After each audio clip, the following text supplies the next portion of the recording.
Welcome back, Walker Guitar users. This is Corey, and this lesson is about how to tune your guitar using just the strings on your guitar. So tuning without tuners, and in the simplest way possible, which is using a string as a reference pitch to tuning another open string. So it's actually quite simple.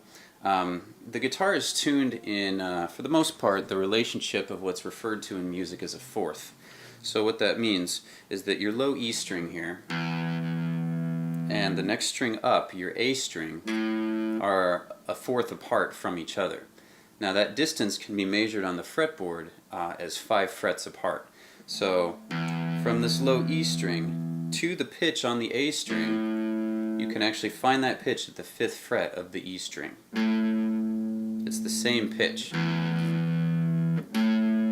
So that 5th fret note, if your guitar is tuned properly, will be the open string, the open A string pitch. Okay?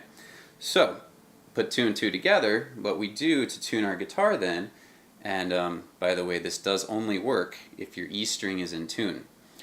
So this little tool then is essentially giving the guitar a relative pitch to itself being in tune. It's not necessarily going to be in tune with another guitar or a keyboard or some other instrument. So it works really well if you're at your friend's house and he has a guitar but he doesn't have a tuner and you really want to play it. You know, or you're on the go and you don't have your tuner, you know. So it works in that sense. It's a very practical approach to tuning, but it's not necessarily like an industry standard. I mean, I recommend if you have a tuner, you should always use the tuner. But again, it's a great little tool and a great lesson. So what we're going to do is play the 5th fret of the low E string, and you're going to have to curl your finger, be very on the fingertip, use the index finger, or it doesn't really matter, but usually. 5th fret of the E string, and you need to hold that very carefully as you play the open A string underneath it. And if you're tuned, you'll have the same pitch. Now, if you're not tuned, I'm going to change my A string. So let's just say when you play, it doesn't sound even. Something like that. A little avant-garde jazz or something for you. So the best way to do this, and it does take a little bit of skill using your ear, but let's just say that it's not terribly out of tune and you have some idea of, well, I know I'm close, but I don't know how close. Now, the key to that is listening for this wobbly sound that you hear. Now, what I've actually done in this case is I've taken that A string and I've lowered it just a little bit. And so the pitch, the reference pitch, this A pitch, we're going to say is right about here. Okay? Now, the A string that I lowered is kind of just a little bit under. And what's happening is that the first note and the lower note, the higher one's trying to come down and the lower one's trying to come up, and they're trying to meet in the center because they're so close together, they want to be harmonious. So there's a lot of tension there, and that's what's creating that wobbling sound. So you want to use that as your cue then to alter the A string against the reference pitch to get rid of that wobble. So the slower the wobble gets, the closer into pitch you're going. As I start twisting it upwards, you'll hear the wobble get slower and slower. If I could drop it down, it comes back.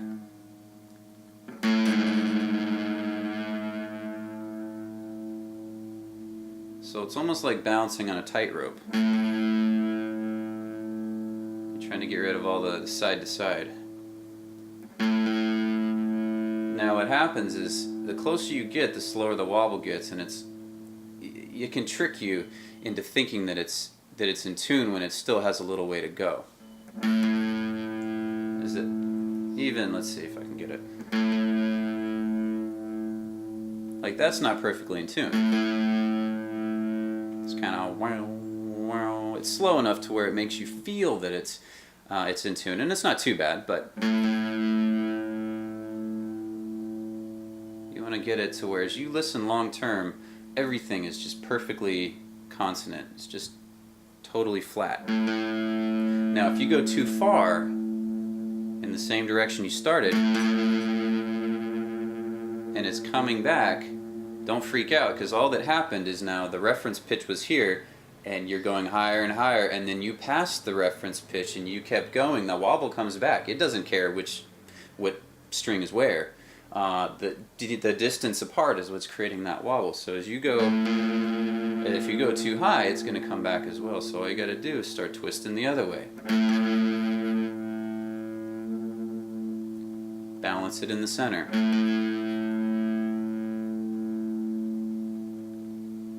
Now when you're comfortable with what you have, and you should always use a tuner, but if you don't have a tuner, well, you'll have to excuse me. Okay, so now when you're confident that your A string is in tune, you want to do the exact same thing for the next string, for your D string, because the A and the D string, these are tuned in the relationship of a fourth as well. So that means that the 5th fret on your open A string, that pitch, should be the same pitch as your open D string. Okay, so you want to do that and check for the wobble. Try to make everything nice and clean.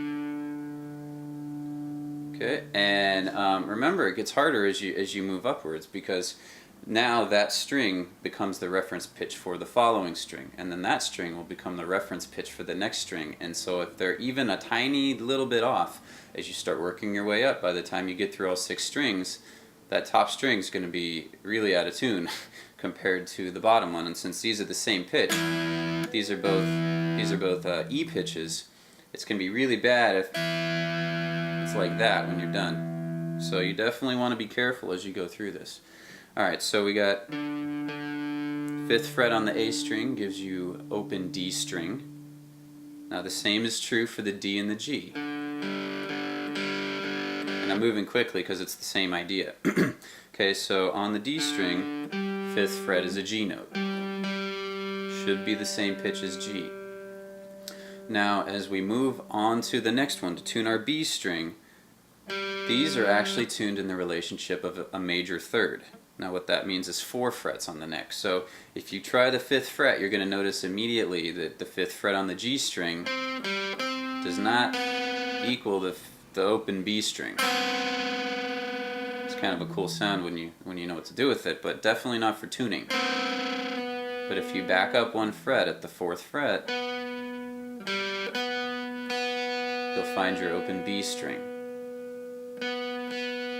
Okay, so you have to remember that. Now, the B and the E strings are actually tuned in the relationship of another fourth. Okay, so you should be doing the same thing as you've done all along. Listen for the wobble, even it out.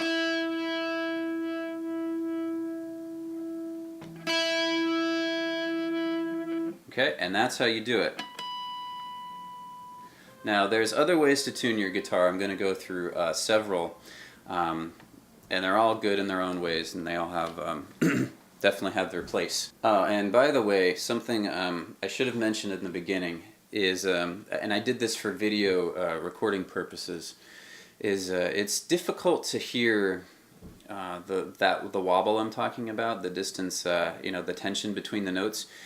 So what I did was I added a little bit of distortion on there, and that's why it sounds a little gritty.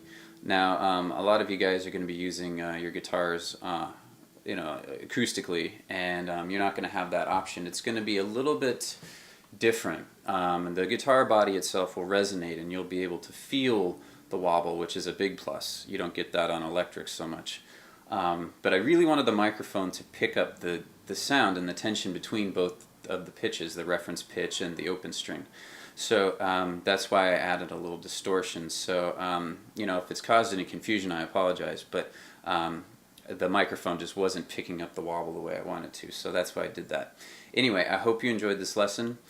Stay tuned for more. Send your requests to Walker Guitar. My name's Corey, and I will see you guys soon, so rock on.